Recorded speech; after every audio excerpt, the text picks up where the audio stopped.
Eve of St. John by Sir Thomas Graham Jackson.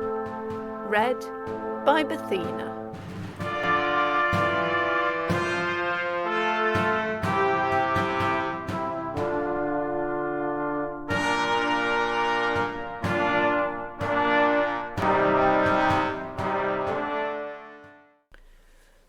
The Eve of St. John. He was sitting in his library. Simple words which, if one comes upon them in the course of a story, call up a pleasing picture of cultured ease and literary leisure. One may lay down the book on one's knees and shut one's eyes, and see in a vision the snug room, crimson curtained. Hear the gentle patter on the hearth of the ashes from the glowing fire, the only sound that breaks the silence, save perhaps the rustle of the leaves as the occupant turns his page. On the walls, dimly seen by the light of the shaded lamp, are the well-stored shelves, volumes rich with the sombre splendour of morocco and gilding, folios in the wider shelves below, quartos and octavos above, the spacious leather-covered table with silver inkstand and ample room for atlas volumes is drawn in front of the fire. Along the walls are comfortable stuffed morocco seats, and by the corner of the table is the master's favourite easy chair, luxuriously padded, leather-clad, and well worn by constant use. Before the shining brass fender lies the bearskin rug, beloved by Tim the fox terrier, sole sharer with his lord of this temple of study and comfort, and not infrequently of repose. It was summer, and the hearth was cold, but otherwise the library in which Cecil Maynard was sitting fully satisfied the conditions of this imaginary picture. It was a lofty and stately apartment with long windows and deep window seats. The fretted plaster ceiling, rich with interlacing ribs and floriated borders, bore the arms of the Maynard who had restored and improved the old building 300 years before, altering it from the chateau fort of the Middle Ages into a habitation suitable to times when private wars had been suppressed, and a better administration of public justice had taken their place. Through the open casements came the soft summer air, bringing in the scent of the hayfield, and in the gathering twilight could just be distinguished well-wooded slopes and green pastures falling rapidly to the river that brawled along its rocky bed, with many an eddy and stickle where the fisherman might look to tempt with his fly a lusty trout. Cecil Maynard had only a short time before come into possession of the estates of Castle Maynard, which he inherited from an uncle who had died a widower and childless. He knew nothing of the history of his new home, and since taking possession and settling down after the troublesome technicalities of succession, he had amused himself by hunting up information about it in county histories, and by diving into the materials afforded in plenty by family papers in the muniment room, which had been well kept in orderly arrangement by his predecessors. He had read of Maynards who went to the Crusades, selling half their estates to raise a contingent of their followers, and impoverishing their successors for several generations. He read of other Maynards who partly retrieved the family fortune, only to lose it again in the Wars of the Roses, recovering their estates under the Tudors, on whose side, by a happy accident, they had been engaged. They managed to struggle through the civil wars of Charles and the Parliament without much loss of goods, but some loss of credit, owing to the shifty policy of Sir Everard Maynard, who then owned the estate, and who, by crafty intrigue and by judiciously trimming his sails to catch the breeze of prosperity that blew sometimes from one quarter and sometimes from another, managed never to compromise himself with the losing party, and to turn up in the nick of time on the side of the winner. At the moment when we are introduced to his successor, sitting in his library that summer evening, he was in fact reading, in the county history, the story of his ingenious ancestor, of whom he felt he had no particular reason to be proud. As he read on, he began to think that political insincerity was not the worst fault that could be laid to Sir Everard's charge, and that there were passages in his life which bore a dubious, not to say a sinister character. Sir Everard lived to be an old man, and prospered exceedingly, leaving his estates in a more flourishing condition than they had been for a long while before. He died childless, and the estate passed to a distant kinsman.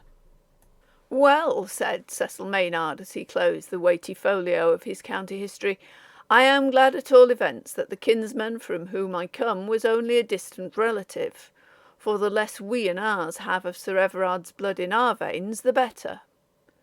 The door opened as he spoke, and his young wife came into the room.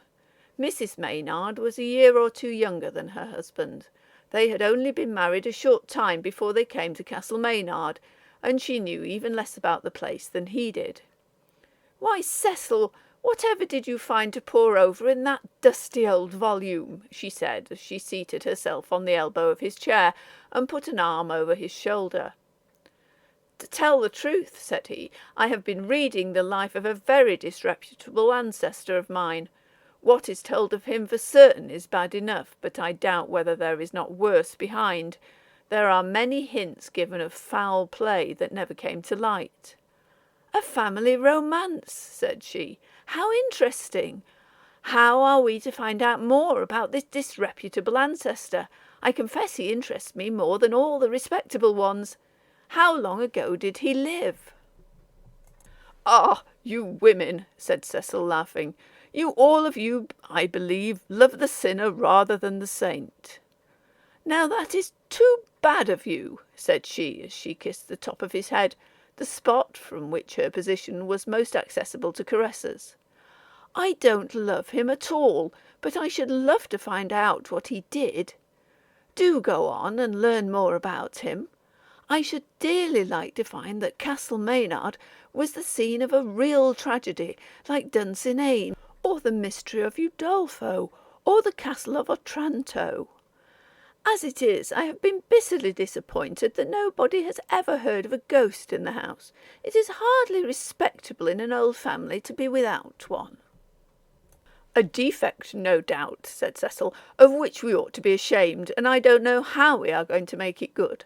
But listen, Alice, to what Baker's Chronicle tells of our disreputable ancestor. I won't bother you with all his political tricks and dishonest manoeuvres to keep in with the winning side. They are bad enough, but listen to this. This Sir Everard was much respected during his life on account of his prosperity, and the favour in which he was held by the court. He much increased the family estates, which had sunk to a low condition. He married twice, but left no issue by either marriage. His first wife was an heiress who died suddenly, and her inheritance passed to Sir Everard under a will executed shortly before her death. None of her family benefited thereby, though she had always professed attachment to them. His second wife was the daughter of Sir James Tiptoft, knight and baronet of that same, and was very beautiful. Sir Everard and his wife did not agree, and it is said she threatened to leave him and bestow her lands on another. Certain it is that she disappeared, and was never again heard of. Sir Everard seized on her inheritance, and, as the lady's family had sided with the Parliament in the late wicked rebellion which ended in the murder of that most blessed martyr, King Charles I, Sir Everard was confirmed in possession after the happy restoration of his sacred Majesty King Charles II. Sir Everard lived to a good old age in much honour, and lies under a handsome monument with his effigy in alabaster in the parish church. "How horrible!" exclaimed Alice. "What a monster! Both his wives!" "You think he murdered them?" said Cecil. "Why, Cecil, of course he did. He was another Bluebeard. No doubt he poisoned the first and made away with the second. It is as plain as a pikestaff, and why couldn't that stupid musty old chronicler say so outright, instead of going twaddling on about his blessed martyr and his sacred Majesty, as if they had anything to do with it?" "On the other hand," said Cecil, "the first wife may have died a natural death. People do so." and the next may have run away from her disagreeable husband and lived happily ever afterwards." "I don't believe it, Cecil," said she, "and I am sure you don't believe it either." "Well," said he, "I confess there is not much to be said for Sir Everard's morals, but murder, no, that is a different thing altogether from politics, and I think even Sir Everard might have stuck at that. But what I don't like is to think we enjoy his ill-gotten wealth, whether your view should be the true one or not. It is a disagreeable reflection." "But it is not our fault," said Alice. "How can we help it? Whom could we give it back to?" "To be sure," said Cecil, "there's Harry Tiptoft living not 10 miles off, but I doubt whether he would make any claim after a couple of centuries. And, by the way, I remember now hearing of another shady ancestor who lost most of his fortune in play with Sandwich and Dashwood and Wilkes and the dilettanti lot, so let us hope Sir Everard's money went that way. Our present wealth comes from my great-grandfather, the famous admiral, and that, at all events, is clean money, honestly earned in fighting the French." "Let us get a candle and go and look at Sir Everard's portrait in the picture gallery," said she. "I shall regard him in future with increased interest, for a mystery attaches to him. I wonder what became of that poor second wife. I shall never rest till I find out."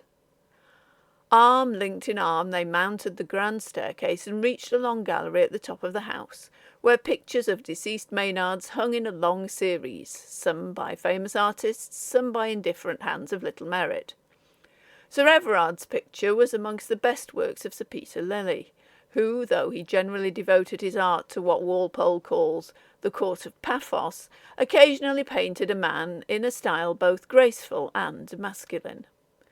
The countenance riveted their attention.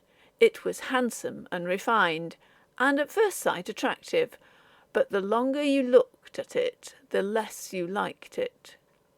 Behind its superficial beauty there seemed to be a certain craftiness, a slyness in the eye, a satiric curl in the mouth. The figure was draped in a rich coat of crimson velvet, with ruffles and lace cravat, and in the background was a rough perfunctory likeness of Castle Maynard. "Well," said Cecil, "what do you think of him?" "I think," said she, "he looks like a cruel man, and I could believe anything of him." "Poor Sir Everard," said Cecil. "He won't get any favour from you, but it is very late, and time we went to bed. Say good-bye to him, and let us go." Cecil resolved to search amongst the family papers on the morrow for more information about this uncomfortable member of his family, and it was agreed that they should go to the church and have a good look at the alabaster effigy, which preserved the likeness of that shifty politician. The church of Castle Maynard stood a little way from the house, just outside the park gate and at the end of the village street. Long and low its walls of flint and stone, hoary with age, embosomed amid immemorial yews and shady elms. It was a typical example of an English village church. There are no such village churches in other countries as those of rural England. Modest and yet comely, simple and yet refined, gems of homely art and beautiful restraint, rich in interest both historical and artistic. No two of them really alike, and each, unless it has been spoilt by later bad taste, generally possessing some special charm that distinguishes it from any other. Cecil's ancestors were buried in an aisle or chapel belonging to the family.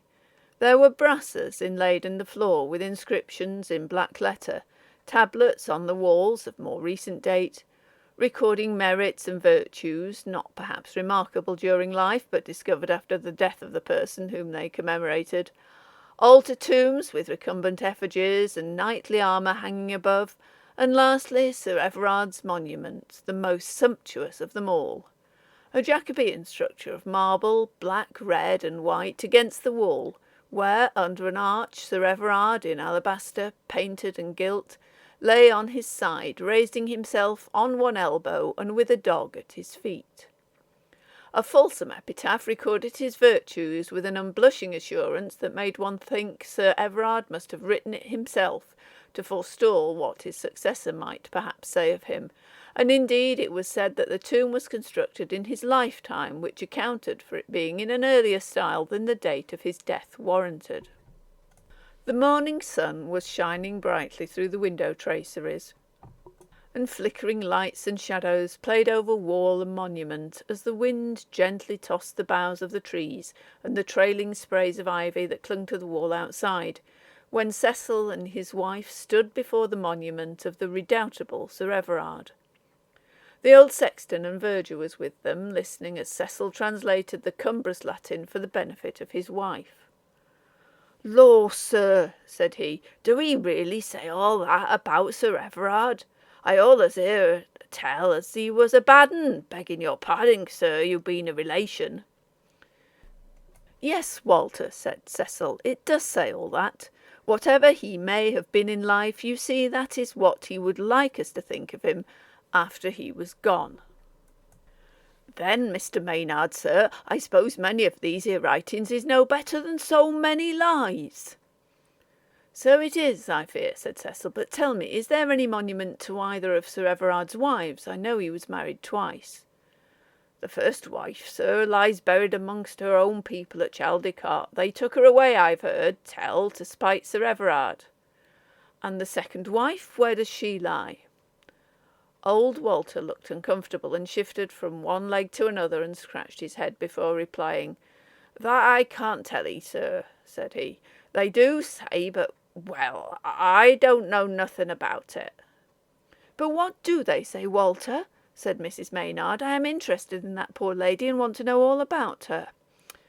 "Well, mum, when Squire asked me where she lie, I says I don't know, no more I don't, and what's more, no more don't anybody know, but they do say," and here old Walter lowered his voice, "they do say she don't lie nowhere, and that she walks." "Have you seen her, Walter?" "No, no, mum, I never see her," he replied hastily.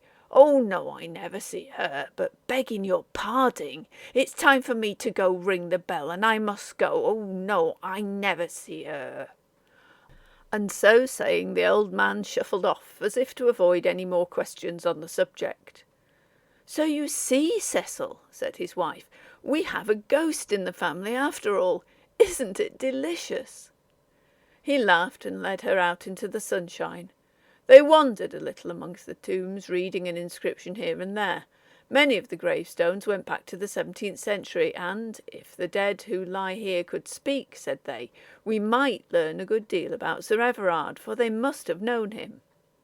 "But look there," said Alice, pointing to a headstone covered with hoary lichen that almost obliterated the inscription. "Is not that word Everard?" "So it is," said Cecil, and he stooped down to read the epitaph.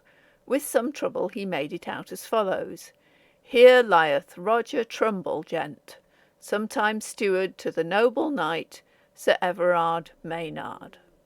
June 24, 1662. There is no device in the grave whither thou goest." Ecclesiastes 9, verse 10. "Here is one, at all events, who knew him well," said Cecil. "But what a strange text to put on a man's grave! One would think it was chosen by someone who owed him a grudge and was glad to get him buried." "Sir Everard again, no doubt," said Mrs. Maynard. "The words 'the noble knight' betray him. It is just his style."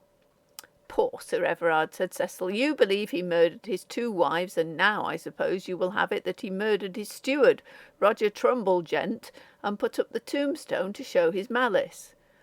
"Well, I shouldn't wonder if it were so," said she. Cecil burst out laughing and said, though Sir Everard was a trimmer and a time-server and a grabber of inheritances, it was going a long way further to make him a 3-folk murderer as well. And so they both laughed and strolled back towards the castle. "I fancy we are getting Sir Everard on the brain," said Cecil as they wandered slowly over the pleasant greensward.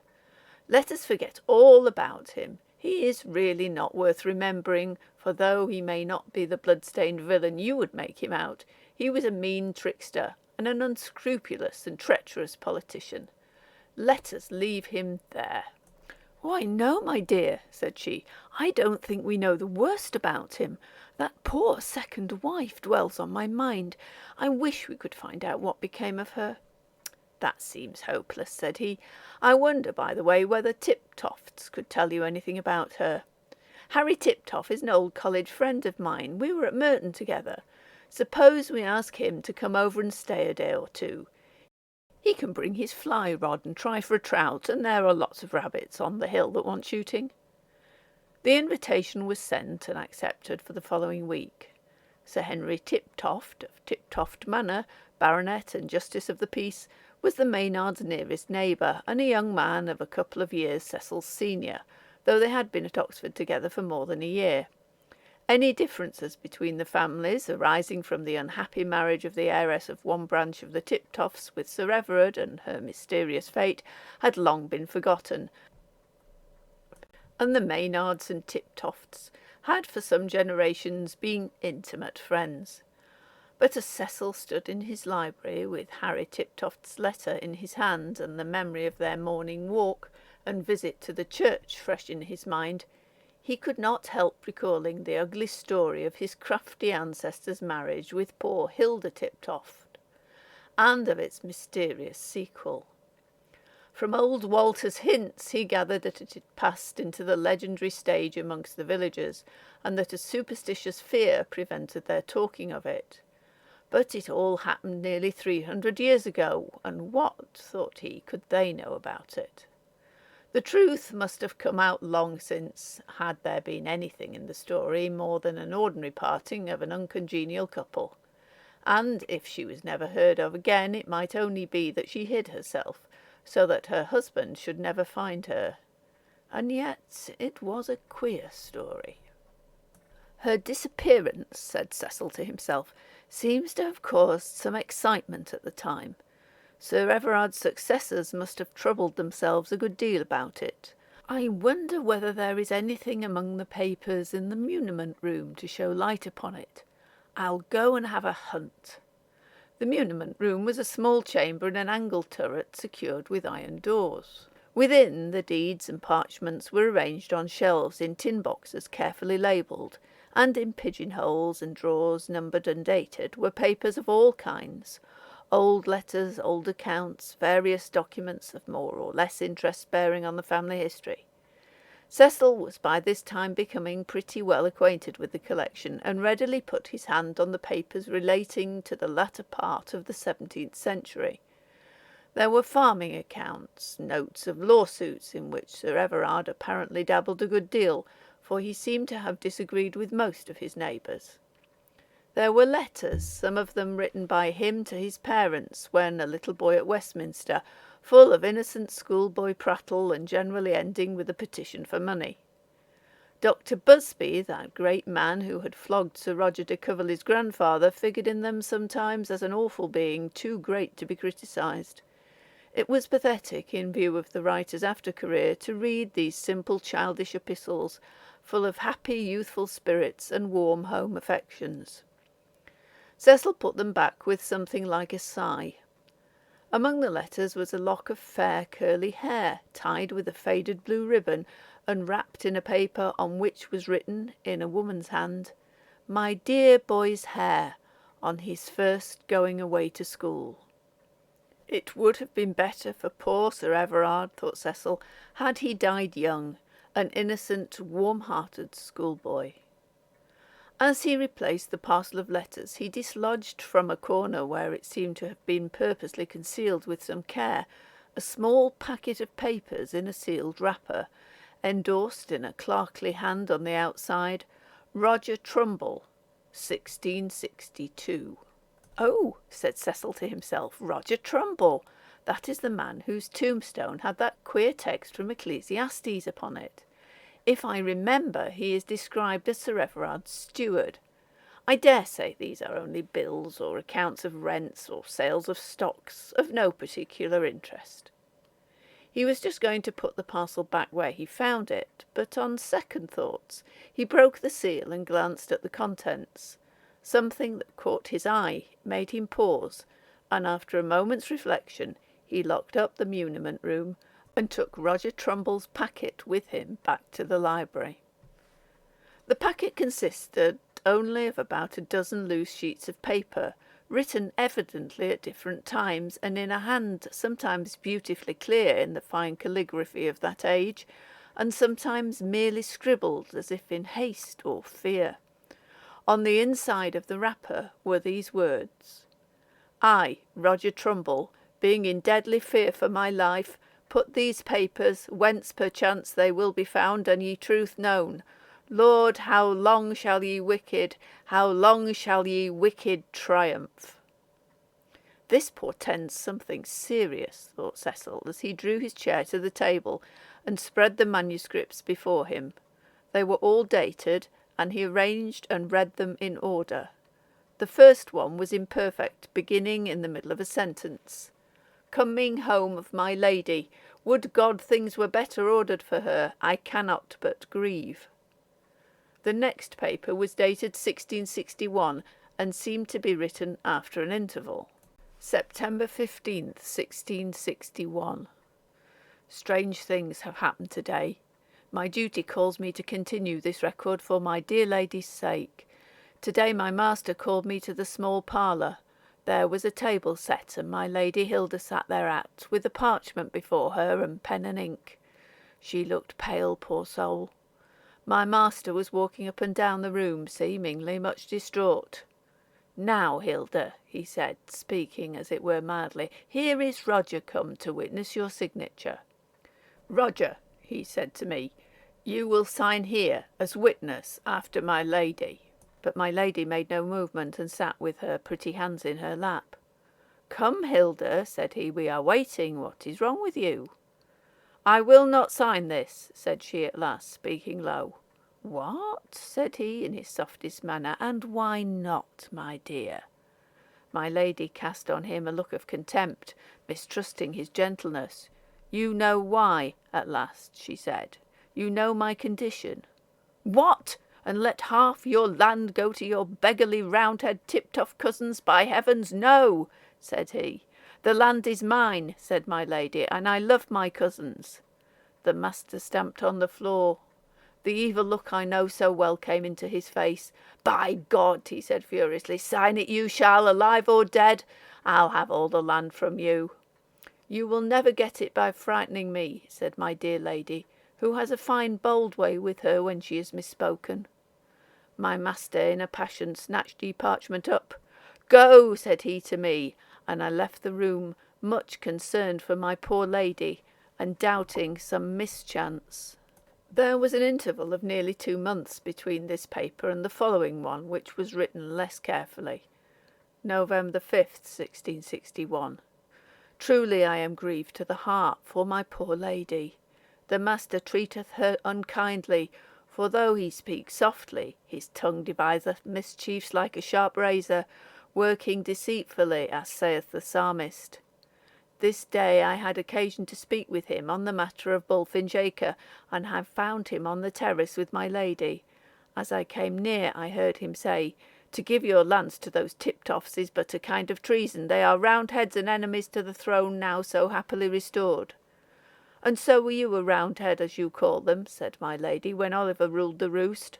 At all events, my poor cousins have not rattled from a falling house. Oh, my dear, said he, I now know better.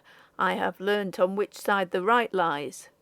I think, said my lady, firing up, you are a better judge upon which side the might lies. This roused my master's choler, and turning on his heel, he saw me. What, eavesdropping, Roger? I have a good mind, said he, raising his cane as if to strike me, but I looked him in the face, and he saw I was not one to take a beating quietly. What brings you here listening to what concerns you not? I told him my business, and he said I was to take it to him on the morrow, and I left them. Truly my dear lady hath a high spirit, and can give a shrewd answer. But what says the proverb? A soft answer turneth away wrath, but grievous words stir up anger. November 12th. My master being away in London on some affairs, and my lady biding at home alone, she sent the maid Madeline, who waiteth on her, to say she would fain speak with me. This girl is not to my liking, for things are told of her and my master that are not seemly. So she said, smirking and looking out of the corner of her eyes, as is her way with mankind, Master Roger, my lady will have you to meet her on the terrace anon. Well, Madeline, says I will do my lady's bidding at once, and I turned to go, for I liked not her company. But why so hasty, Master Roger, said she, playing with her ribbons. May we not have a pleasant word together? We have not met for a long while, and what do you think my lady wants you for? Nay, I know not, said I. She will tell me herself, and then I shall know. She looked for a minute or so for a further answer, and as none came, she said, Well, then, go for a churl as you are. I am sorry I wasted words on you. And so she went. She is a comely lass enough, but a bold one, and I mistrust her. Doth not the wise man say, As a jewel of gold in a swine's snout, so is a fair woman which is without discretion? I found my dear lady walking alone on the terrace. She was pale, and the tears were in her eyes. Roger, come here, said she. I want a word with you. I think you are true, and that I may trust you. Indeed you may, madam. I would serve you to the death, said I, for I was sorely grieved to see how sad she was. I believe you, said she, and I will tell you what you can do for me. You have seen and heard enough, Roger, to know how things go with me. Alack, madam, I said, and sore grieved I am that matters should be so between you and my master. You know, Roger, my people have fought on the losing side, and now they will be made to suffer for it, and I dare say are already in danger. Ay, madam, Sir Charles Tiptoft and your cousins fought for the good cause. I mean for Parliament, said I, correcting myself, for times are changed, and it is not prudent to speak well of the Commonwealth. Yet you were right, Roger, to call it the good cause, for so I hold it myself, and now my uncle and cousins will be in trouble, and lose their lands, if not their lives, and I want to save half of my estate to bestow on them in their need, when it will be safe to do so, but Sir Everard prevents me, and will have it all. I told her that was what I understood from what I had witnessed, and further that I had heard the sequestrators were already at Tiptoft Manor, taking a valuation of the estate. I know nothing of it, Roger, and what I want you to do is to ride over and find out what has happened and bring me word. They keep everything from me. My own waiting maid, I believe, is a spy upon me, for everything I do or say is reported to Sir Everard. I told her on no account to trust Madeline, who I was sure would betray and ruin her if she could. My mistress was much startled at this, and thanked me for my warning. I promised to ride over to Tiptoft, which is but 10 or 12 miles away, the next morning, and so left her. November 14th, 1661. This morning, my master being still away, my lady sent for me to meet her as before on the terrace. I had been to Tiptoft Manor, and I knew she was expecting me. As I appeared, she came anxiously to meet me, and asked what news I brought.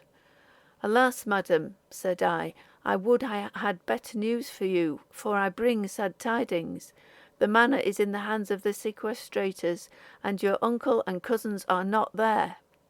I did not tell her that her uncle was in jail as a supporter of the late rebellion, and that her cousins were in London trying to get together interest among their friends to save his life, and also, if possible, his estate. She told me she was now at a loss what to do, that she hoped, if her family had been there, to have escaped to them, for that her life here was not to be borne any longer, that she had hoped for my help, and that she was so watched and guarded that without aid her escape was impossible. But now, said she, that hope is gone, and I am a wretched woman. I sometimes think he wishes me dead, and then he would have his way with my estate, for my uncle and cousins are in no case to resist him. There is nowhere now for me to fly to, but promise me one thing, Roger, said she. I said I would faithfully promise to do all she asked me, even at the peril of my life, if needs be. Then promise me, Roger, she said, that if anything should befall me, you will seek out my cousins and tell them all you know. And what but good should befall such a virtuous and obedient wife? Said a gentle voice behind us. And there stood my master with his evil smile that means mischief. He had come in time to hear my lady's last words. I trust he did not hear what passed between us before. I see, madam, he continued, you have chosen a confidant, and that you are enlisting my servant against me. You leave me no choice, she said. When do you ever let me see a friend? That you may enlist him also, I suppose, said he. No, Hilda, I cannot have another enemy within my borders. And then turning sharply to me, and you, Master Steward, must be taught to know your place, and not to meddle with what concerns you not. I had it in my mind to answer him, yet it might have made matters worse. For what saith the psalmist? I will keep my mouth with a bridle while the wicked is before me. He gave me an ugly look, and led my lady away into ye house. I much fear evil is intended against her, but what can I do to help her, poor soul? Well, upon my word, said Cecil to himself, laying down Roger's manuscript and leaning back in his chair when he had read thus far. My disreputable ancestor seems to have been a domestic tyrant of the worst kind. I wonder what comes next. I think I must call Alice, for the plot thickens, and she is interested in that poor soul, as Roger calls her. Roger, by the way, seems to have been an honest fellow, and I hope he stood by his dear lady to some purpose. I'll go and call Alice to hear the rest of the story. Mrs. Maynard, however, saved him the trouble by entering the room at that moment. She had her garden hat on. "What are you doing, Cecil?" said she. "I want you to come out and see the roses. They are lovely." "All right," said he. "We'll go by and by. I've something here that will interest you more. You remember that tombstone of Roger Trumbull, steward to the noble knight and so on, that we saw in the churchyard? I've found a sort of diary of his, all about that poor second wife of his noble knight, whose fate interests you so much. You had better run your eye over the pages I have read, and then we will go on. There is more to come." "Why, what a tyrant!" said she, when she had finished reading. "He is every bit as bad as I thought him. You won't defend him now, Cecil?" "Well, we have not come to a murder yet," said Cecil, "and according to you he has 3 standing to his account." "3! I should not wonder if there were half a dozen," said she. "I think your Sir Everard was capable of anything. But do let us go on. I am dying to know what happened, and it makes it so real to have it all from the mouth of an actual eyewitness, that it is almost as horrible as if it were happening now." Cecil took up the manuscript again and cast his eye over the next page to that where he left off. "By heavens," said he, "we seem coming to a crisis." March the 5th, 1662. I, Roger Trumbull, take up my pen after many months, being in some concern for my safety, but more for that of my dear lady. For how shall I say it? She is gone, and I know not whither. It is a month now since she disappeared. My master hath made search for her, but he seemeth not to care to find her. Her own people at Tiftop Manor are away, and I know not where to seek for them in order to discharge my promise to my dear lady. The idle jade Madeline flaunteth in ribbons and gay attire and plays the mistress. She says, forsooth, she is housekeeper. I know not what to think. March 10th. To-day, happening to be in ye stone gallery, I picked up a glove. "'Tis my lady's," said I. "What is that?" said my master, who was near by. "Give it to me," and he turned it over and threw it on the fire. "Maybe," said I, "she dropped it as she went away." My master changed colour and looked hard at me without speaking. "Went away," said he, "perchance you know whither she went and where she is?" "No, sir," said I, and I knew I would tell you, and if she were in trouble, do my best to help her. "I doubt you will never find her," said he, looking sourly at me. "Maybe, sir," said I, "you have a better clue than I." I know not what made me say that, but it had a queer effect. My master turned pale, looked hard at me for the space of a minute, and walked away without a word. I marvelled at his manner. March 11.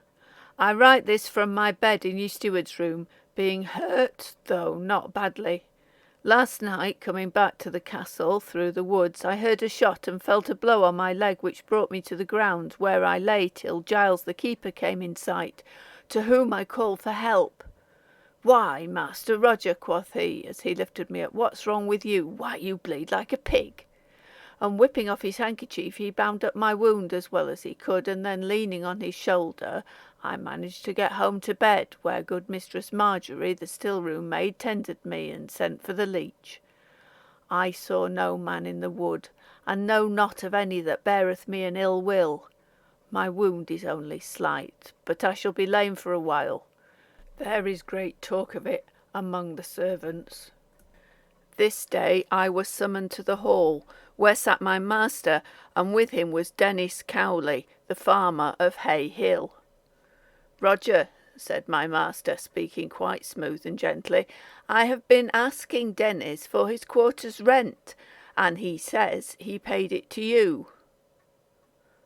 "That is so, ain't it, Master Roger?" said Dennis, "and here is the receipt and your name to it." "Quite right," said I, "and you will mind, sir, how I handed it to you the next day." "Indeed," said he, "I do not mind it, but if so, you will have my note of it in your book." "I will go this moment and fetch it," said I, and I went to my room. My master was speaking so mildly and gently that I doubted he had some mischief in hand, for he is never so dangerous as when he is in that vein. However, I brought him the book and put it in his hand. "Well, Roger," said he, turning over page after page, "I don't find the note you speak of. You know you will always take a note from me to show I have had the money." "That is true, sir," said I. "Dennis's rent is the last entry in the book, and there you will find it. I mind well your writing it in the small parlour, and you putting the money away." He looked at me queerly for a minute, and then said, "Take your book, then, and find it for yourself." But when I looked, the page was gone. "Have you found it?" he asked. "Sir, I know not who hath done it, but the page is gone." "Indeed," said he, "that's odd, but I think it would have been still odder had you found it, for I don't believe it was ever there." I was so taken aback that I could find no words for a moment. "It is not the first time, Roger, I have had my suspicion of you, and now here is honest Master Cowley to prove you had the money, and your book to show you never paid it to me." "Sir," said I, "you know you had the money, but this seems a plot to ruin me. I'll make the money good if you wish, but I'll never submit to being called a thief." "Dennis," said my master, "you hear him. He admits he took it and will make it good. But," said he, turning to me, "that won't clear you. You are a thief, and by God, it's a hanging matter if I give you up. If I spare you for a while, you will owe it to my mercy. Now go." I went slowly to my room, for my lameness still troubled me, and sat down to think it over. I examined the book and saw how the page had been cut out with a sharp knife. There has been some foul treachery here. "Deliver me, O Lord, from the evil man, and preserve me from the wicked man." Truly David had his trouble from traitors when he wrote that. As I sat on my bed, I thought of all that had befallen me of late. First the wound in my leg, and now this plot for my ruin. My life and my honour were both in danger, but who was my enemy, and who would be the better for my destruction? I knew my master misliked me for my confidence with his lady, and then there came into my mind his strange behaviour when I found the glove and spoke with him of my lady's loss. It was the very night after that I was shot, and thoughts came into my mind that there might be some link between the two things. But I dare write no more of this.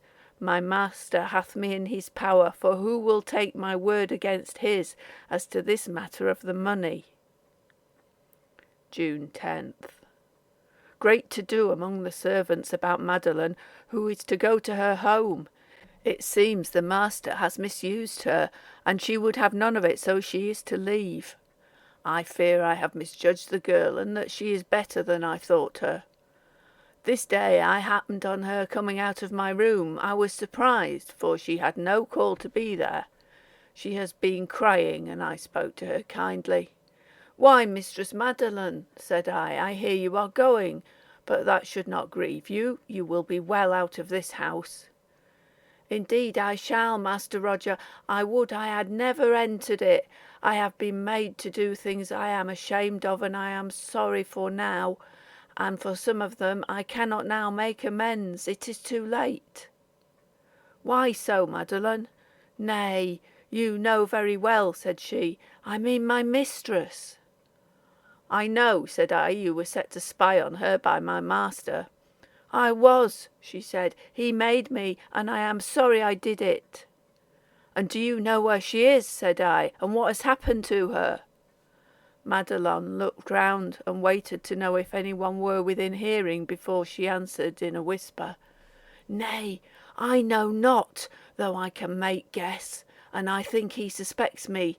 I hate him, Roger, and will do him a mischief if I can, for he has treated me vilely." Here we heard steps approaching, and the girl said in haste, "I know you love me not, Master Roger, but I have been a better friend to you than you wot of." And with that she ran away. My master has said nothing more to me about the money, but I can see he views me with an evil eye. My leg troubles me sorely, and I doubt I am lamed for life, though I can ride and get about with a stick well enough. I have no news yet of Sir Charles or his sons, and it vexes me that I cannot perform what I promised my dear lady, but I have sworn on the Holy Bible that I will perform it, and that, alive or dead, I will make known unto them what she suffered before we lost her, and what since befallen her should I find out.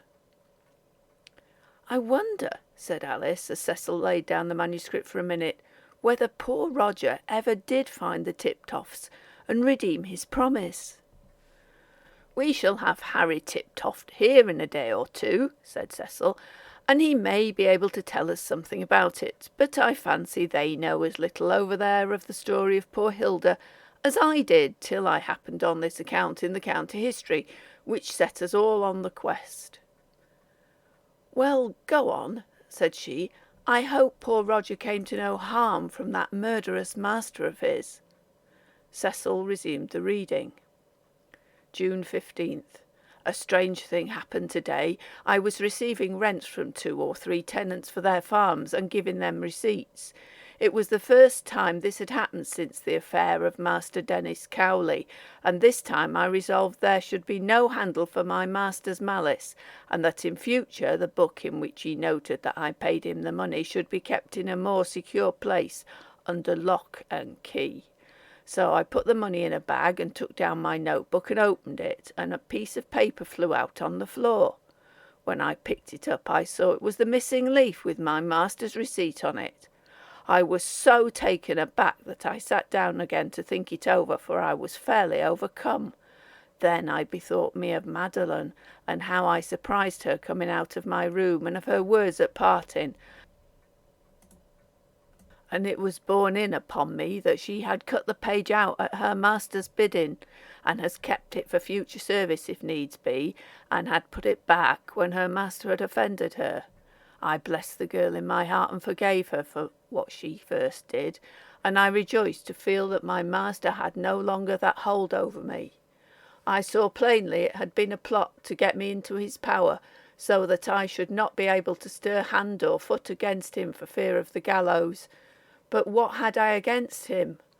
I bethought me of that I said to him about my lady's loss when I found the glove, which might have made him think I suspected him of something wrong.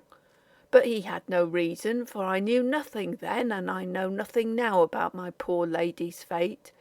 And then it was borne in upon me that perhaps he knew more about it than he would have me suspect. I begin to fear that there has been some foul play, and then I remembered Madeline's last words. I must see her again.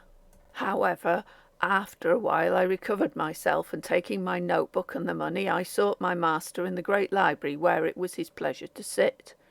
I told him I had brought the rents, and I laid them on the table that he might count them, and I spread the notebook open before him that he might enter his receipt. When he had signed his name, he said, "This time you are right, Roger. Last time you made a little mistake, if I remember."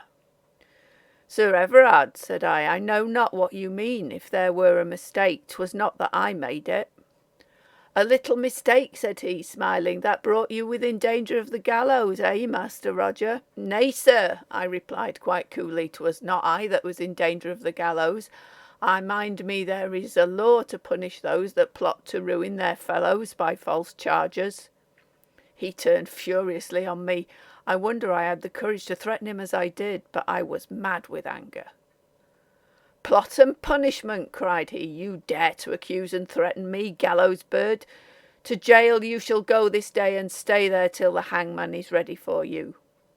You charge me with stealing the money, though you had it fairly from me, and gave me your receipt," said I. "Show me the receipt, then," cried he savagely. "You know you have not got one." I took from my pocket the loose leaf I found in my book and held it before him. "Give it me," he cried. "Nay," said I, "it shall not leave me again."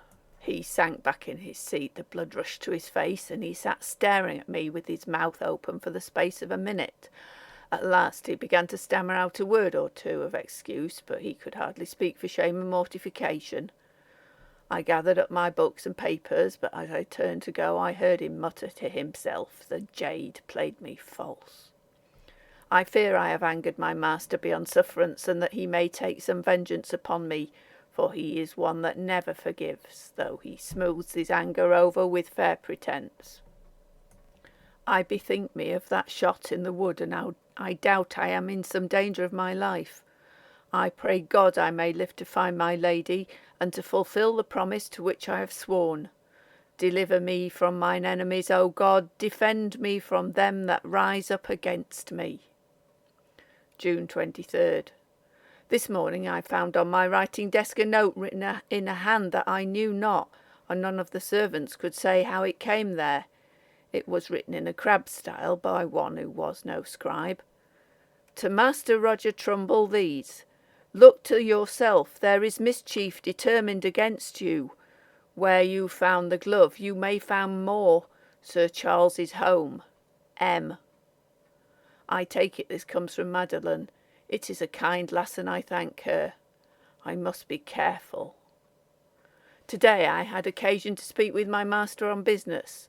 Since the matter of the receipt note he hath avoided me, though when we meet he treateth me civilly. I found him today in the stone gallery. There were 2 masons there, and work going on. Some furniture had been moved, and I saw a hole in the wall which was being built up. I had never noticed it before, and indeed a cabinet had stood in front, and I was curious to see what it was. My master seemed anxious to prevent me, and stood in my way. It was dark within, and I thought I saw a door some way back, but my master called me away with him to the other part of the room, and as the cabinet that had been moved out stood across, I could see no more what was behind it. My master said he had long been troubled with a draught from the empty cupboard, and was having it walled up. When I had discharged my business, I said to him, "Sir, they say Sir Charles Tiptoft hath made terms with the government, and is now at home. Would you that I ride and tell him of my lady? I doubt he knows not of her loss, for he has been in jail till now." "No," said he, "let him find out by himself. I will have no dealings with malcontents and roundheads." This put me out, for I had hoped to have seen my lady's family, and to have discharged my trust. So I went about my business as usual till afternoon. In the evening my master sent for me. I found him walking up and down the library, and he seemed in a good humour. "Roger," says he, "I think you were right this morning, and I was wrong about Sir Charles. It is true we were on different sides in politics, and during the war enemies, but that is all happily over, and we must now live in good fellowship as neighbours. He ought to know about my poor wife, which will grieve him as it grieves me, and you shall ride over to-morrow and tell him of her sad and strange departure, and of our failure to find out whither she has gone." I was much surprised to hear him talk in this way, for he had never shown much love for my dear lady while she was with him. "What time will you start?" asked he. I said I would start about 10 o'clock next morning. "And which way will you go?" I said the nighest way would be by Langford and Chaldecott. "Ay, ay," said he, "that will take you through the woods, and be pleasant riding this summer weather. It is hot, and tomorrow, you know, is Midsummer Day. I would not ride fast if I were you, but take it slowly through the forest." I said I took it kindly of him to think of me so, and that I was sure Sir Charles would be much grieved by my news. "Truly, I think so," said he. "You start, then, at 10 o'clock tomorrow morning. Do not be later. And you go through Langford and Chaldecott by way of the forest. I wish you a pleasant ride. Be sure and see me when you come back." So I took my leave, and marvelling much at his pleasant humour, and yet somehow mistrusting him, for I knew him to be treacherous. As I reached the door, I turned and saw him looking at me with a strange smile on his face that I did not like. So tomorrow I shall tell all I know to my lady's kin, as I have sworn, and yet it cometh not to much, though I suspect a good deal. Alive or dead, I have sworn, and I know I shall keep my oath. Yet I like not my master's manner. Why so nice about my road and about the hour? The wood where I was shot. I will be wary, and go armed. And as I shall be away, it will be safer if I hide these records of my dealings with my master and my lady in some place where they may not be found, should aught befall me, till this tyranny be overpast. Tomorrow is Midsummer Day. Today is what the Papists call St. John's Eve, when all enchantments come undone and the truth appears. Would that it might reveal the truth of what befell my dear lady. Here Cecil stopped. "Well, go on," said his wife. "We can't stop here. I wonder how he fared on his ride." "That's all," said Cecil. "There is no more." They looked at one another. "Do you remember," said Cecil, "the date on poor Roger's tombstone?" "Yes," said she, "I do. I remember it was June the 24th, 1662. I particularly remember noticing that it was Midsummer Day." "And this last entry was written on Midsummer Eve," said Cecil, "so poor Roger never got to Tiptoft Manor, and has never yet been able to keep his promise." Flaming June was more than half spent when Sir Henry Tiptoft drove up to Castle Maynard and was welcomed in the hall by his host and hostess. The luncheon bell was ringing, and as soon as the visitor had been shown his room and washed off the dust of travel, they sat down in the cool oak-panelled dining-room, overlooking the old-fashioned garden. It was the last addition to the house, built in the time of George II, with tall panels reaching up to the ceiling and a wide marble chimney-piece placed cornerwise across one angle.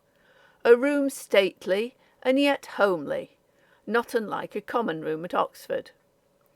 The talk was such as was natural between old friends: Oxford memories, local gossip, speculations concerning the harvest and hay crop, and after luncheon they adjourned to the garden and had coffee on the terrace with a lovely view of park and river, a real English landscape, green and lush.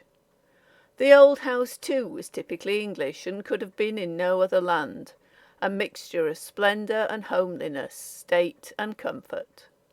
The main part was Jacobean, of red brick, mellowed by time with many gables, mullioned windows, and projecting bays, but at the end was a considerable part of the old castle of Plantagenet times, finished at the river brink with a huge round tower that rose above the highest roof, and was the most conspicuous feature in the structure. As the ground fell steeply towards the river, the tower descended some 20 feet below the ground floor level and the terrace in front of the rest of the house. The old part was built of flint and wrought stone, with windows enlarged to comfortable dimensions from the original arrow slits. Henry Tiptoft was as yet a bachelor, but was to be married shortly. He had passed through Oxford with distinction and was already making his mark in the county as an able magistrate, and it was thought he meant to contest the seat in Parliament. His tastes, however, were rather literary and scientific than such as make the ardent politician. While an undergraduate at Merton, he had published, at his own expense, a small volume of poems, of which he was now heartily ashamed, and since then had made some more successful efforts in prose. He was a bit of an antiquary and a student of history. His poetical vein had not been dried up by his early failure. His imagination was strong and active, and not a little touched with sentiment. Castle Maynard appealed to him strongly, and roused him to enthusiasm. "I had not realised," said he, "what a wonderful old home you have. My old house is not bad, about the date of your Jacobean part, but your remains of the old chateau fort is beyond anything at Tiptoft." "Yes, it's not a bad old place, is it?" said Cecil. "I'm very fond of it, and have been amusing myself since I came here with trying to learn all about its history." "That's well," said his friend. "It shows you deserve to own it. I can't understand how any man of intelligence can live in an old historical place without hunting up all that can be known about it. I've been doing a bit in that way at Tiptoft, but you have more ample material here and a longer history." "We have only just discovered that we have a ghost," said Mrs. Maynard.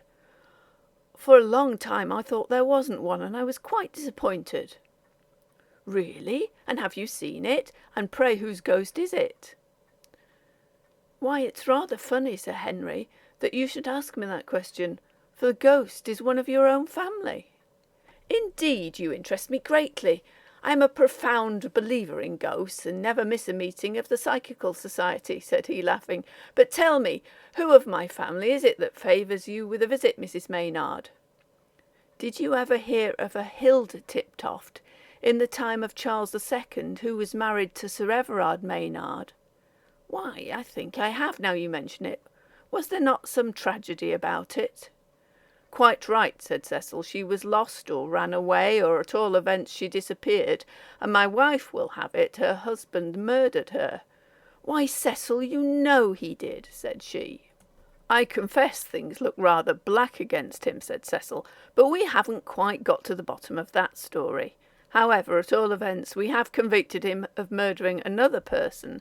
I have evidence enough to hang my respectable ancestor if I had him here."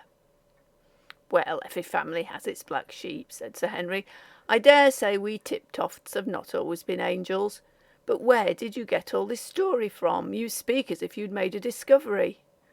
"So we have, Sir Henry," said Mrs. Maynard.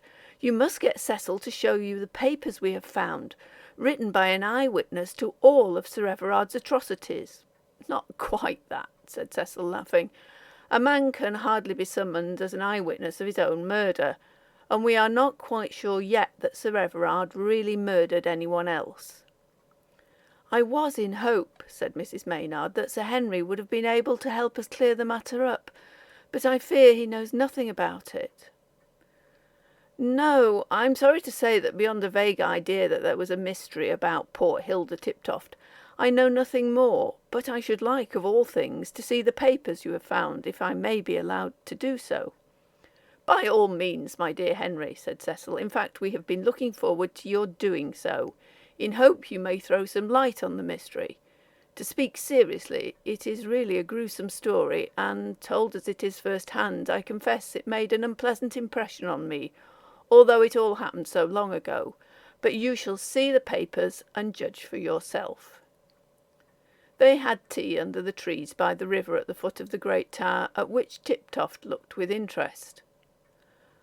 "What is there in the lower part of this great tower?" said he. "It's a whole story below the rest of the house." "Nothing, as far as I know," said Cecil. "That's disappointing," said Sir Henry. "I thought at least some crusading Maynard had a dungeon there where he kept captive Jews like Front de Bœuf and drew their teeth in order to extract their gold." "No, I fancy it is solid," said Cecil. "At all events, if there's anything inside, there's no way of getting into it."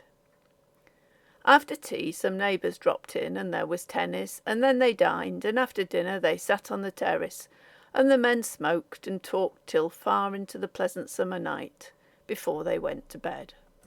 The next few days were spent in the way usual at a country house. There was fishing and a little rabbit shooting, and a villagers' cricket match, where, under the captaincy of the blacksmith, Maynard and Tiptoft helped Castle Maynard to beat a rival 11 from Chaldicot. And it was not until the day before midsummer that Henry Tiptoft recollected the papers of which he had been promised a view. It was a rainy morning, and he thought he could not spend the time more agreeably than in reading them. They were produced from the muniment room and spread out in order on the table in the library, and Cecil, who had business to attend to, left his friend to amuse himself till the evening. Scarcely, however, had he settled himself comfortably at the table with the prospect of an interesting historical research exactly to his taste, before Mrs. Maynard made demands on his company, and then after luncheon they went for a ride, and it was not till after tea that he sat down quietly to enjoy Roger Trumble's diary. Cecil Maynard did not get back till just before dinner, and had only time to dress and join his wife and his friend in the great hall, before they were marshalled by the butler into the dining-room. During dinner Henry was rather silent and abstracted, and left his host and hostess to carry on most of the conversation. Cecil had been at quarter sessions, and was full of stories and episodes of the proceedings, and Mrs. Maynard had much to say of village matters and local politics, and so they hardly noticed the change in their guest's manner. It was not till Mrs. Maynard had retired, leaving them on the terrace smoking, that Cecil was struck by Sir Henry's silence, and could not help asking him whether anything was amiss. "I'm glad you asked me," said Tiptoft. "I've been longing to tell you, but I could not speak of it while Mrs. Maynard was here, for fear of frightening her." "Why, what has happened?" said Cecil in some alarm. "I've been reading those papers you showed me," said he. "They leave off abruptly, and there cannot be much doubt that he was in danger on that ride of his. Do you know anything further about it?" "I do indeed. You may have noticed that the last page was dated June 23rd, 1662, the date of his ride to your house. In our churchyard here we found Roger Trumble's tombstone with the date of his death, June 24th, 1662, the day following." "I see. You mean that he was murdered on his way. The ride was a plot of his master to get rid of him?" "Just so. And the tombstone must have been put up by his murderer. He suspected Roger of scheming to expose him, and so sent him to his death, and wrote on his tombstone, 'There is no device in the grave whither thou goest.' Can you conceive of a more ghastly piece of satanic humour?" "Devilish indeed. But do you remember why Roger wanted to go to Tiptoft?" "Yes," said Cecil. "It was to tell your people how his poor mistress had been treated and had disappeared, and no doubt to hint at some foul play, so as to put an inquiry on foot. He said he has promised his dear lady he would do this, living or dead, and that he had sworn it on the Holy Bible, if you remember." "I remember," said Cecil, "but poor fellow, he did not live to fulfil his promise." "He says living or dead," replied Tiptoft. "What do you mean?" said Cecil, looking at him after a pause. "He has fulfilled it," said Henry. There was silence for some minutes. At last, recovering his composure, which had been much disturbed, Henry continued. "I'll tell you exactly what happened. You know I was in the library. Well, as I read poor Roger Trumble's story, I became more and more absorbed. It seemed to fascinate me in a way I never had experienced before. It was as if the scene were before me, as if it were being enacted now, and by living men and women, instead of having happened nearly 300 years ago, by those who are now dust and ashes. It laid hold of me in such a way that I seemed to lose my own identity, and to be a mere visionary spectator of a horrible drama, of scenes in which, though I was present, I was powerless to act. A sense of something supernatural overcame me. Unseen influences seemed around me, and as I finished the last page, I sat a few minutes trying in vain to collect my faculties. At last I rose from my chair, and, leaving the manuscript open upon the table, I walked to the fireplace. I looked round the room. This was the place, I said to myself, where the scene took place between Roger and his master, where he confounded him by producing the missing receipt.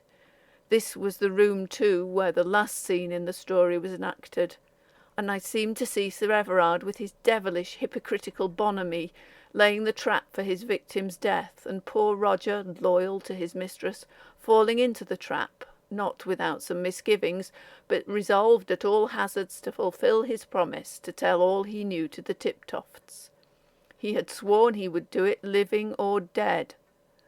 I found myself saying aloud, almost unconsciously, living or dead, living or dead. At that moment I happened to turn my eye towards the place where I had been sitting. That part of the room was in shadow, and the evening was beginning to set in, but I saw at the table a figure standing and seeming to look at the papers that lay there. Thinking it was a servant come to arrange the room, for I did not see him very distinctly, I said, "Please do not disturb those papers, I will attend to them." And he took no notice. I repeated what I said. The figure slowly turned and looked at me. Something seemed to seize me by the throat and stop my speech, and I could only look at him in silence. The face was grave, and the expression good and kindly. He seemed a man of middle age, strongly built, dressed in sober brown or grey, but I did not much notice his dress, for his face fascinated me. He took up the last page of the diary and put his finger on the bottom line, and then laid it down. A noise at the other end of the room startled me, and I looked round. When I turned my head again, he was gone. I looked at the line to which he pointed. These were the words: "Alive or dead, I have sworn, and I know I shall keep my oath." And then I knew he had kept it tonight. The two men sat silent for a while, and then Cecil said, "A strange story. You, I know, are a believer in psychical phenomena. I am not. Forgive my asking, but are you quite sure it was not a dream? It is exactly what one might dream after having been excited as you were by this gruesome story. I felt something like you myself as I read it, and had to keep thinking and saying to myself that this is all ancient history. The actors are gone and turned to dust, and the sinners have paid the penalty of their misdeeds long ago." "I don't wonder at your doubt, my dear Cecil. In your place I might doubt too, but believe me, it was no dream, for there was no awaking. I remember walking out of the library to my bedroom quite distinctly, and I can recall all that passed till we met at dinner. No, Roger swore to take his message to a Tiptoft, and he has, I firmly believed, fulfilled his promise." "Well, there are more things in heaven and earth, and you know the rest," said Cecil. "And now I see you are shaken and want a good night's rest, so let us go." But Tiptoft could not rest when he got to his bedroom. His nerves were shaken and still in a flutter. If it had really been a vision, and not, as Maynard supposed, a dream, what did it mean? What was to follow? It could hardly have been allowed without a purpose, and the matter could not end here. He walked to the window and leaned out. The moon was high in the clear summer sky and touched the landscape with magic light. The old crusading tower shone out white and brilliantly against the dark trees beyond the river, of which the gentle murmur as it broke over its rocky bed was the only sound audible. Henry thought of all those ancient walls had witnessed, of good and evil, joy and sorrow, of crime and mystery, of Sir Everard and poor Roger Trumbull, and of the pitiful lady whose fate was unknown, and whose blood ran in his veins. A strange fancy possessed him that Roger had bequeathed the quest to him, and that it was his part to solve the mystery of Hilda Tiptoft. In vain did he pooh-pooh the idea, and say with Cecil that it was all ancient history, that the actors, both sinners and victims, had long been dissolved into their native earth. The narrative he had read made it all alive again. How was the matter to be brought to light? And then there came into his mind Roger's words about Midsummer Eve, and the popish superstition that all enchantments were dissolved and the truth revealed on St. John's Eve.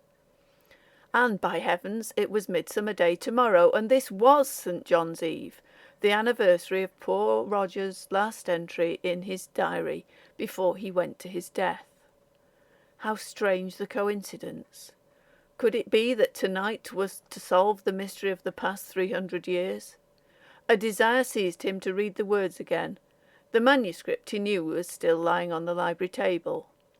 It was near midnight and everybody would be asleep, and he could get what he wanted without disturbing the house. As he turned to leave the window, his eye fell on the old Crusaders' tower, and in the lower part he saw a light glimmering from a narrow slit where Cecil had said there was no room, but only solid masonry. This surprised him, as he remembered afterwards, but at the time his thoughts were elsewhere. The queer sense of a supernatural presence that had weighed upon him in the afternoon was upon him again. Unseen influences seemed again to surround him, and he was almost in a trance when he reached the library door and laid his hand on the latch. He did not enter, for something moving a little way down the corridor caught his eye. It was in shadow now, but beyond was a patch of moonlight from a window, and whatever it was bound to cross it. Surprise and alarm recalled some of his scattered wits when he saw distinctly the figure of a man creeping stealthily with silent footfall along the wall. He seemed dressed in black and had something in his hand that for a moment caught the moonlight and glittered. There were some ancient weapons hanging on the walls, and Henry instinctively grasped an old pistol from among them, the first thing his hand fell upon, and then followed as quietly as he could. The man led him through several passages to an old part of the castle where he had never been before. The moonlight that entered here and there only made the rest of the way darker by contrast, but Henry was able to keep the man in view. They were now in a long gallery, imperfectly lit, for it did not face the moon, and the man suddenly disappeared. Putting out his hand and feeling along the wall, he found an opening, a doorway it seemed, low and narrow, and looking down he saw a faint light below and a narrow stairway descending.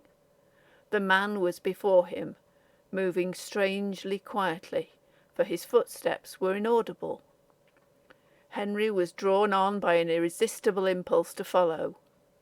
The man never looked round and was apparently quite unaware he was being followed. The stair ended in a room, round, low, and vaulted. There was a table and a lamp on it, shedding a feeble light, and at the table, with her head on her hands and her face towards him, sat a beautiful woman. The man was hidden in the passage, and she did not see him, but Henry could look clearly over his shoulder. They remained thus some minutes, and then the woman rose, fell on her knees at the table, her head sank on her clasped hands, and she seemed in prayer. Her back was towards them. And now the man stole softly forwards towards her, and in his hand was the long dagger that had glinted in the moonlight. In another moment he would be upon her. His hand was raised, when some spell seemed to break. Henry found his tongue and cried aloud. The man turned and looked at him for a moment, and Henry saw his face distinctly. It was not the face of a living man, but of a malevolent demon.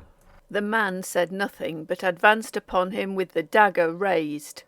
Henry snapped the pistol at him, but of course in vain, for it was unloaded, a fact that in his dreamy state had not occurred to him. He flung the empty pistol at his assailant without effect, for still he came on. There was a chair close by, and hurling that in his enemy's path, Henry fled up the stair. He was pursued, but reaching the top found a door, which he slammed to behind him, and ran breathless till he reached the main staircase, on which he fell with a cry, and remembered no more. The cry brought out Cecil, who found his friend in a faint. Assistance was called, and Henry was put to bed. He was not in a condition to answer any questions, and indeed seemed in such a state of terror that he could not be left alone. That diabolical face haunted him. He could not get it out of his mind. He raved in a semi-delirious state for some hours while Cecil stood by him, wondering much what disaster had overtaken him, and when at last sleep came to him, he still seemed to find terror in his dreams. It was a week after this that the two friends were sitting in the garden. Henry Tiptoft still somewhat pale and out of sorts, for he had suffered a severe shock. Mrs. Maynard was sitting with them, and Henry Tiptoft had for the first time found courage to tell his experience of that fateful night. They had listened with amazement and some incredulity. "But, my dear Harry," said Cecil, "you must have dreamt it, for there is no place in the castle in the least like what you describe." "Perhaps not now," said Tiptoft, "but there may have been. What I saw, remember, was an image of what took place nearly 300 years ago. That, at least, is how I understand it. It was borne in upon me, to use the expression poor Roger Trumbull was so fond of, that I was destined to discover the fate of his poor lady, and that he came for that purpose to pass the quest on to my shoulders. I believe what I saw was what really happened, that the lady was imprisoned in some vault in the castle and murdered there by her husband in order to get possession of the whole of her estate, it would seem." "You saw the man's face, you say. Should you know it again?" "Know it? I shall never forget it." "Well, then, you shall come to the picture gallery and see whether you can pick out Sir Everard from the rest and identify him with your vision. That would be very interesting." "Yes, but I see you are still incredulous and think I dreamed it all. The only thing to convince you will be to find the stair and the vault." "Do you remember," said Mrs. Maynard, "Roger says he found Sir Everard with workmen engaged in walling up a doorway." "By Jove, Alice," said Cecil, "so he did. That seems to afford a clue, but he said it was in the stone gallery, and there is no place in the house known by that name or answering to it." "It comes back to me," said Henry, "that I saw a light glimmering from a slit in the lower part of the old tower, which you said was solid with nothing inside. Now I think I can see something like an arrow slit there behind the ivy."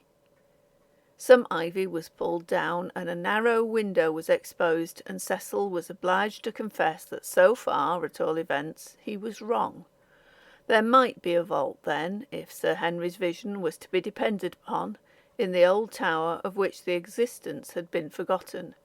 The stone gallery must be that passage which leads to my boudoir on the ground floor of the old tower, and if there is a vault, my boudoir must be over it, said Mrs. Maynard, and she guided them to it. The boudoir was a round room with a lovely view, but Mrs. Maynard said if it was over any horror she should never like it again. The problem now was to find the doorway, which Roger saw being blocked. Workmen were sent for, and after careful examination a piece of walling was detected as an insertion by the experienced eye of the clerk of works. Behind was found a doorway and a stair. Lights were brought, and the two men descended. Henry went first. At the foot of the stair he uttered an exclamation. "Don't let Mrs. Maynard come down, Cecil," said he. "I don't want her to see it." In the vault, among cobwebs and dust, beside an old table, lay a heap of something indefinite, some remains of drapery and linen yellow with age, and among them all that was left of poor Hilda Tiptoft. She was found at last. It may be added in conclusion that Sir Henry Tiptoft was taken to the gallery and unhesitatingly picked out the portrait of Sir Everard, though some might say he had the costume of the 17th century to help him. "But the curious thing about it," said Maynard, "is that I picked up an old pistol in the vault, just like one that hangs in the hall." "Then," said Sir Henry, "perhaps now you will believe that my vision was not a dream." But Cecil said, "I must first go and see if there is one missing from the hall."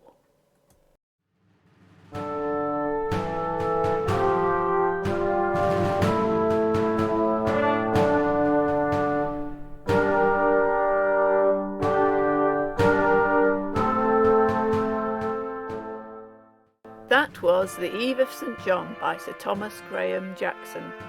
I hope you enjoyed the story. If so, please remember to click the like button and subscribe to my channel for more ghost stories. And if you have a few minutes and would like to know more about this story and its author, then stay for a while. If not, thank you for listening. Sir Thomas Graham Jackson was a Victorian architect who was born in 1835. He was educated at Wadham College, Oxford, and then became the pupil of Sir George Gilbert Scott. He designed churches and buildings associated with education, the college chapels at Radley and Lampeter, for example, and the famous Hertford Bridge in Oxford. He wrote books on architecture, but in 1919 he published his only book of ghost stories entitled Six Ghosts, from which this story is taken. He was an admirer of M.R. James, and though his stories are not up to that standard, they share the same antiquarian themes. His stories have detailed descriptions of the buildings in which they're set, revealing his love of old architecture. He died in 1924.